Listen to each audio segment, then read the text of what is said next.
तो कहानी के शुरू में हमें एंड्रयू नाम के एक बच्चे को एक पार्क में खेलता हुआ दिखाया जाता है। इस टाइम उसके हाथ में उसका एक टॉय था, शक्ल थी, जिसे वो बहुत पसंद करता था और हर वक्त अपने पास ही रखता था।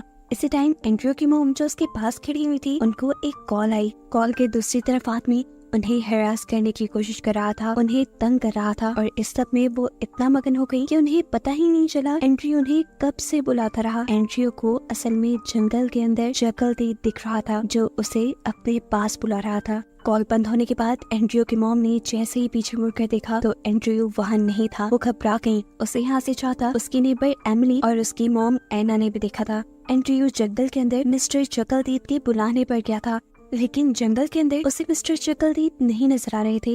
एकदम से दोबारा उसे मिस्टर चकलदीद की झलक नजर आई, जिसके पीछे वो भागा और एकदम से पीछे से किसी ने उसके ऊपर हमला कर दिया। सीन कट होता है और हमें पता चलता है कि रात होने पर अब पुलिस भी एंड्रयू को जंगल में ढूंढ रही है और पुलिस के साथ एंड्रयू की डैड भी है जो कि पुलिस ऑफिसर ही है। जंगल में बहुत ज्यादा ढूंढने पर उन्हें पहले एंड्रयू का टॉय मिलता है और उसके बाद थोड़ी ही दूरी पर उन्हें एंड्रयू भी मिला जो कि अब मर चुका था। एंड्रयू के डैड उसे देखकर सदमे से पागल हो गए।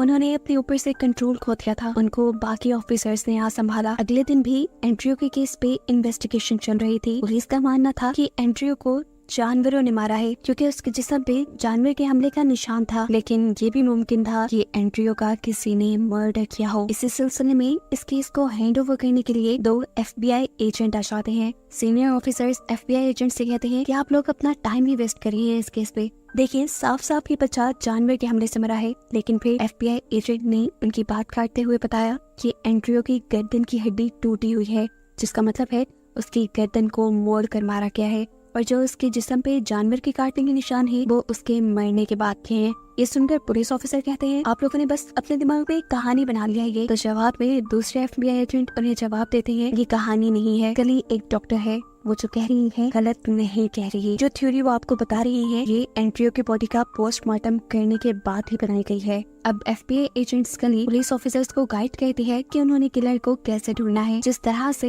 एंड्रयू की गर्दन को मोड़कर उसे मारा गया था ये जरूर एक जवान और ताकतवर इंसान का काम था, यानी कि किलर की एज 19 से 42 साल तक हो सकती थी और ये काम वही कर सकता था जो एक प्रोफेशनल किलर हो या जिसके पहले कोई क्राइम रिकॉर्ड्स हो और वो जो एंड्रयू की फैमिली को जानता भी हो और साथ ही साथ एंड्रयू की पार्क में आने की टाइमिंग भी जानता हो। पुलिस ऑफिसर्स उनकी सारी बातें सुनकर यहाँ से चले जाते हैं, जिसके बाद ये दोनों FBI एजेंट आपस में बातें करते हैं। एजेंट मोल्डर्स कली को बताता है कि मुझे लग रहा है कि ये किसी इंसान का काम नहीं हो सकता है कि ये किसी स्पिरिट का या किसी और चीज का काम हो। कली उसकी बात को गौर से सुनती है। वो बताता है कि 16th सेंचुरी में एक औरत थी यहाँ पर जिसने कुछ जादू कुछ रिचुअल्स की हेल्प से यहाँ हेल का यानी जहन्नुम का दरवाजा खोला था और माना जाता है कि उसके डेविल के साथ रिलेशंस भी थे। हो सकता है कि ये केस उसी केस की एक कड़ी हो। ये सब सुनकर स्कली कहती है ओ कम ऑन, ये तो किसी किताब की कहानी लग रही है, क्या हम ट्विस्ट पे फोकस कर सकते हैं। लेकिन मोल्डर यहाँ स्कली से कहता है जो काटने का निशान एंड्रयू की बॉडी पर था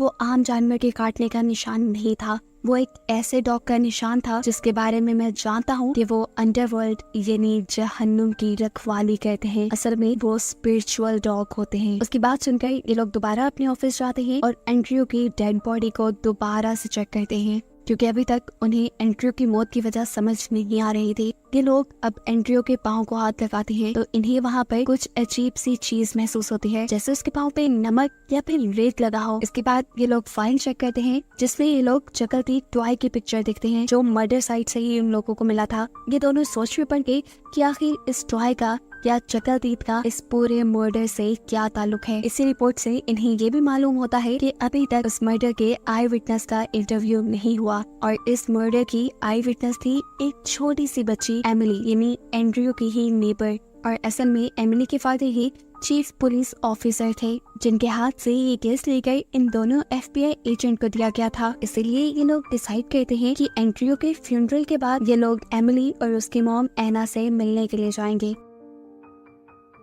जहाँ दिखाया जाता है कि चर्च में एंड्रयू के फ्यूनरल पर अभी तक एंड्रयू की डेड बॉडी नहीं आई थी और इसी वजह से एंड्रयू के डैड काफी परेशान थे। वो दूसरे पुलिस ऑफिसर से पूछते हैं कि अभी तक FBI एजेंट एंड्रयू की डेड बॉडी को रिलीज क्यों नहीं कर रहे तब वो ऑफिसर उसे बताता है कि FBI एजेंट्स को लग रहा है कि एंड्रयू का मर्डर हुआ है। खैर सीन कट होकर कहा जाता है कि एजेंट मोल्डर एमिली के घर पर थे, एंड्रयू के नेबर के घर पर। वो छोटी सी बच्ची उनके सवालों के ज्यादा अच्छे से जवाब नहीं दे पा रही थी और ऐसे उनकी इन्वेस्टिगेशन आगे बढ़ भी नहीं रही थी। एमिली अभी तक सिर्फ उन्हें यही बता पाई थी कि उसने सिर्फ एंड्रयू को जंगल के अंदर जाते हुए देखा था। ये कहने के बाद वो तो अपने टीवी शो के अंदर मगन हो जाती है, लेकिन यहाँ पर एमिली की मॉम यानी एना मोल्डर से डिस्कस करती है कि उन्होंने भी एंड्रयू को एकदम से जंगल के अंदर गायब होते देखा था।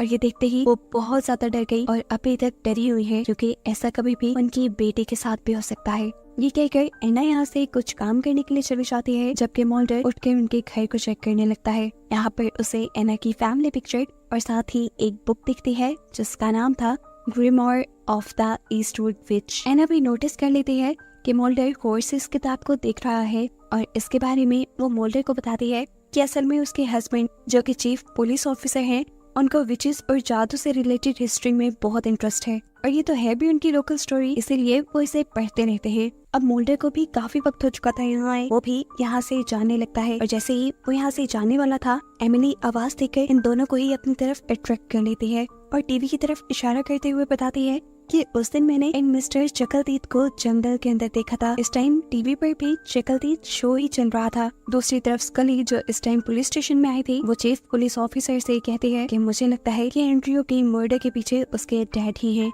जवाब में ऑफिसर कहते हैं बकवास बात है ये, जिस दिन और टाइम एंड्रयू का मर्डर हुआ तब उसके डैड हमारे साथ ड्यूटी कर रहे थे। कल उनकी बात फिर भी नहीं सुनती और एक के बाद एक सवाल किए ही जाती है, जिसके जवाब चीफ ऑफिसर के पास तो नहीं थे। इसलिए वो कहते हैं अच्छा ठीक है, आप अगर उसके डैड से बात करना चाहती है तो वहीं चलते हैं। ये लोग एंड्रयू के डैड के ऑफिस में पहुंचे तो इन्हें पता चला कि एंड्रयू के डैड एक क्रिमिनल को पकड़ने के लिए निकले हैं। उसके पीछे जाने से पहले स्कली उसका कंप्यूटर चेक करती है, जहाँ से स्कली को मालूम हुआ कि एंड्रयू के डैड अपने इलाके के किसी सेक्स ऑफेंडर को ढूंढ रहे हैं जो लड़कियों को हेरास करके ब्लैकमेल करता हो। और उन्हें अपनी रिसर्च के मुताबिक एक पीटर नाम के आदमी का पता चला था जो इस टाइम अपने घर पे था। एंड्रयू के डैड को लगता था कि वही है जिसने उसके बेटे को मारा होगा। यही सोचकर वो पीटर के घर की तरफ निकल गया और अब उसका पीछा उसके चीफ और उसके साथ एजेंट स्कली भी कर रहे थे। एंड्रयू के डैड उस आदमी के घर जाकर चिल्लाने लग जाते हैं। यहाँ पर चीफ उसे बहुत ही मुश्किल से काम डाउन करते हैं। यहाँ पर स्कली जो उनके साथ ही आई थी, वो अपने पार्टनर यानी एजेंट मोल्डर को कॉल करके बताती है कि वो एक नए सस्पेक्ट के घर आए हैं, यानी एक ऐसे आदमी के घर पे आए हैं जिस पर पुलिस को शक है कि उसने एंड्रयू को मारा है। मोल्डर जो इस टाइम एंड्रयू की मर्डर साइट पे था, वो भी स्कली के पास आने के लिए निकल जाता है और पीछे हम देखते हैं कि एक बहुत बड़ा सा ब्लैक डॉग उसके ऊपर नजर रखे हुए था और इस चीज को मोल्डर ने खुद भी नोटिस किया था। स्कली के पास आकर उस स्कली से कहता है मुझे नहीं लगता कि पीटर ने एंड्रयू को मारा होगा, मुझे अभी भी यही लगता है कि उसके पीछे किसी स्पिरिचुअल चीज का हाथ है, क्योंकि वो अभी भी उस ब्लैक डॉग को जंगल में देख कर आया था जो उसके अकॉर्डिंग हेल की रखवाली करते थे। लेकिन इतनी जल्दी ये किसी भी थ्योरी से रिजल्ट नहीं निकाल सकते थे। स्कली के कहने पर मोल्डर और स्कली दोनों जाकर पीटर के घर की इन्वेस्टिगेशन करते हैं, जहां उन्हें एक अजीब सी शूज और साथ ही एक बंदर भी नजर आता है। इन्हीं शूज के पास मिस्टर चकलदीद वाला एक मास्क भी रखा हुआ था और जैसा हमें याद हो, एमिली ने बताया था कि जंगल में उसे मिस्टर चकलदीद ही दिखे थे, तो अब हो भी सकता था कि इसी आदमी ने एंड्रयू को मारा हो। सारे सबूत अब इस आदमी के खिलाफ हो गए थे, लेकिन अब स्कली बुरी तरह कंफ्यूज हो गई थी क्योंकि मोल्डर अभी भी इस आदमी को किलर नहीं मान रहा था। जवाब में मोल्डर कहता है कि मैं ये नहीं कह रहा कि इस आदमी ने कोई मर्डर नहीं किया, मैं बस ये कह रहा हूँ कि एंड्रयू का मर्डर उसने नहीं किया और हमें थोड़े से सबूत के पीछे इतना बड़ा फैसला नहीं करना चाहिए। सीन कट होकर हमें एंड्रयू की नेबर एमिली को दिखाया जाता है जो इस टाइम टीवी पर अपना कार्टून शो देख रही थी। ये कार्टून कैरेक्टर उसे बहुत पसंद थे। एकदम से उसने नोटिस किया कि उसके घर के बाहरी डोर पर भी यही कार्टून कैरेक्टर हैं जो उसे अपने पास बुला रही है। वो उसे देखकर मुस्कुराती है। पीछे से उसकी मॉम उसे लंच के लिए बुला रही थी, लेकिन जब काफी मर्तबा भी आवाजें देने पर एमिली ने एना की यानी अपनी मॉम की बात नहीं सुनी, तो एना ने परेशानी में एमिली को लॉन्च पे ढूंढा, लेकिन वो अब कहीं नहीं थी। थोड़ी देर बाद मालूम होता है कि पुलिस और FBI एजेंट्स को उसकी भी डेड बॉडी जंगल से मिली है, जिसको भी किसी ने बिल्कुल उसी तरीके से मारा है जिस तरीके से एंड्रयू को मारा गया था। एना को जैसे ही ये बात पता चलती है, वो भी भागते हुए इसी जंगल में आ गई। एना को अब अपना होश भी नहीं था। वो एमिली की तरफ ऐसे बढ़ रही थी जैसे वो उसे अभी जिंदा कर देगी, लेकिन यहाँ पुलिस ऑफिसर्स उसे संभाल लेते हैं। यहाँ मोल्डर जो इस मर्डर सीन की इन्वेस्टिगेशन कर रहा था, उसे नीचे कुछ सफेद सफेद नजर आया। उसने यहाँ से पत्ते हटाना शुरू किए तो उसे इस जगह के इर्द गिर्द सफेद नमक का एक दायरा दिखा। ये देखकर मोल्डर शॉक में रह जाता है और स्कली को बताता है कि ऐसे साइकिल अक्सर स्पिरिट्स को या डीमंस को बुलाने के लिए बनाए जाते हैं। 16th और 17th सेंचुरी में तो ये एक फैशन था। उस टाइम की विचेस अपने जादू करने के लिए डीमंस को बुलाया करती थी। वो ऐसे स्पिरिट्स होती थी जो किसी भी जानवर, इंसान या किसी भी चीज का भेस बदल सकती थी। यहाँ तक कि एक इंसान का भी रूप ले सकती थी वो। इन सोल्स को फेमिलियर कहा जाता है और ये फेमिलियर्स किसी भी इंसान को मारने के लिए उसकी पसंदीदा चीज का भेस बदल लेती हैं, जैसे उसके पसंदीदा इंसान का, जानवर का, यहाँ तक कि उसके पसंदीदा खिलौने या कार्टून कैरेक्टर का भी। अब मोल्डर यहाँ से और पत्ते हटाता है और उन्हें नीचे एक स्कल का साइन दिखता है। मोल्डर कहता है, देखो मैंने कहा था ना, ये वही जगह है जहाँ पर डीमन और स्पिरिट्स को बुलाया जाता है। ये सब देखने के बाद वो अब चीफ ऑफिसर के पास जाता है, क्योंकि मोल्डर को लग रहा था कि इस सब के पीछे चीफ ऑफिसर ही है जो सबको हकीकत से दूर रखने की कोशिश कर रहा था। क्योंकि मोल्डर ने चीफ ऑफिसर के घर पर वो विचेस वाली बुक देखी थी। उनकी ये बातें सुनकर चीफ ऑफिसर भी बुरी तरह गड़बड़ा चुका था। उसके मुंह से साफ लग रहा था कि वो कुछ छुपा रहा है। मोल्डर से पूछता है, इस काले जादू के पीछे तुम ही हो ना? पहले तो वो कुछ नहीं बोलता, लेकिन मोल्डर के इंसिस्ट करने पे कहता है, नहीं मैं नहीं हूँ उसके पीछे। हाँ मैं मानता हूँ कि मैं आप सबको इस केस से डाइवर्ट करने की कोशिश कर रहा था, लेकिन इसलिए नहीं कि ये सारा काम मैंने किया है। मैं इन मर्डर के पीछे नहीं हूँ। लेकिन वो कहता है, हाँ मेरी गलती है भी। उस दिन जब एंड्रयू गायब हुआ, असल में उस दिन मैं ही था जो उसकी मॉम को हैरास करने की कोशिश कर रहा था। उसने मेरी वजह से ही एंड्रयू को अवॉइड किया और एंड्रयू गायब हो गया। मेरा बस इतना ही कसूर था। चीफ ऑफिसर को अपने इस किए पर भी बहुत गर्व था। उसके जाने के बाद मोल्डर ने स्कली को बताया कि ये केस वही है जैसा मैं बता रहा हूँ। किसी ने अपने जादू के सदके यहाँ पर हेल का यानी जहन्नुम का दरवाजा खोल दिया है और इन सारी मर्डर्स के पीछे यही रीजन है। दूसरी तरफ दिखाया जाता है कि एंड्रयू के डैड को अभी भी उसी आदमी पे शक था जिसके घर वो पहले भी जा चुके थे। वो यहाँ पर इस आदमी की सच्चाई सभी लोगों को बता देते हैं और सभी लोग उसे गुस्से में मारना शुरू कर देते हैं।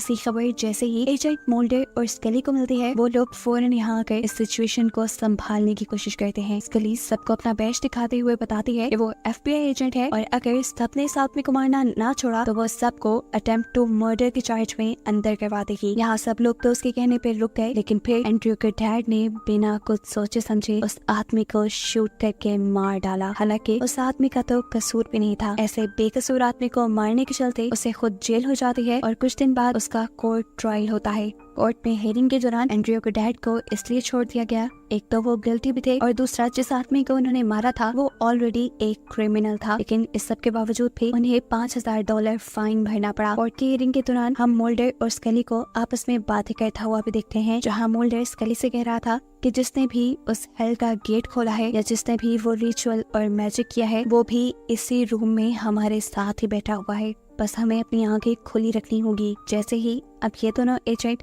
कोर्ट से बाहर निकलते हैं तो बाहर पहले से ही एक पुलिस ऑफिसर उनका इंतजार कर रहा था, जो इन्हें बताता है कि ना तो एंड्रयू के मर्डर के पीछे उसके डैड का हाथ है, क्योंकि उस दिन वो ड्यूटी पे थे और एंड्रयू से कुछ 40 किलोमीटर दूरी पे थे, और ना ही इसके पीछे उस आदमी का हाथ है जिससे एंड्रयू के डैड ने मार दिया।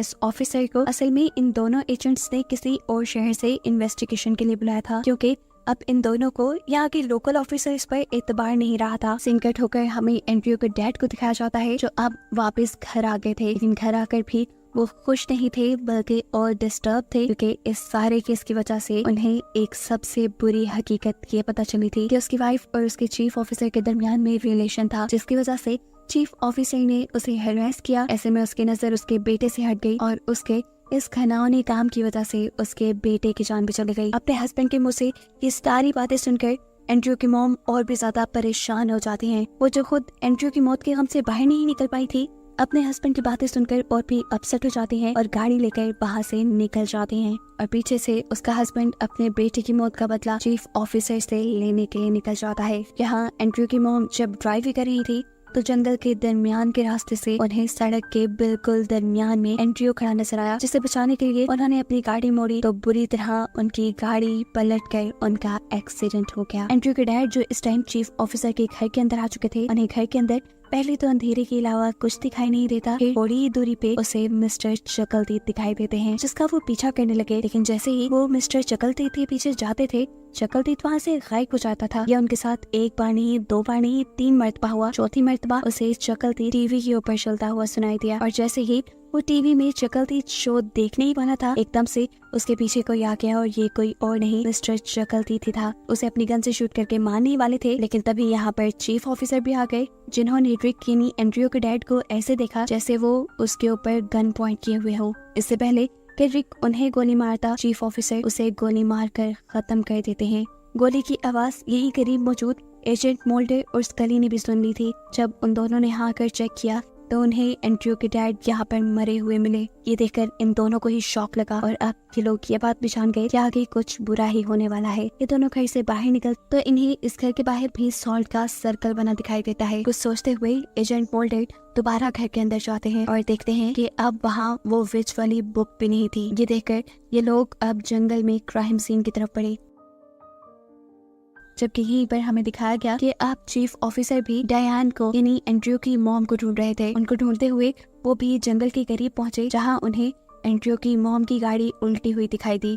लेकिन हैरानी की बात तो ये थी कि एंड्रयू की मॉम सही सलामत जंगल में खड़ी हुई थी और उन्हें अपनी तरफ बुला रही थी और एंड्रयू की मॉम एकदम से जंगल के अंदर गायब हो जाती है। वो भी उन्हें ढूंढने के लिए जंगल के अंदर चले गए। एंड्रयू की मॉम को ढूंढने में वो इतने मगन हुए कि उन्होंने जंगल के करीब पड़ी हुई एंड्रयू की मॉम की लाश भी नहीं देखी। यानी साफ मतलब था कि एंड्रयू की मॉम मर चुकी थी और अब जो उन्हें नजर आ रहा था वो उनकी या तो हेलुसिनेशंस थी या फिर ये कोई एंड्रयू की मॉम की शक्ल में स्पिरिट थी।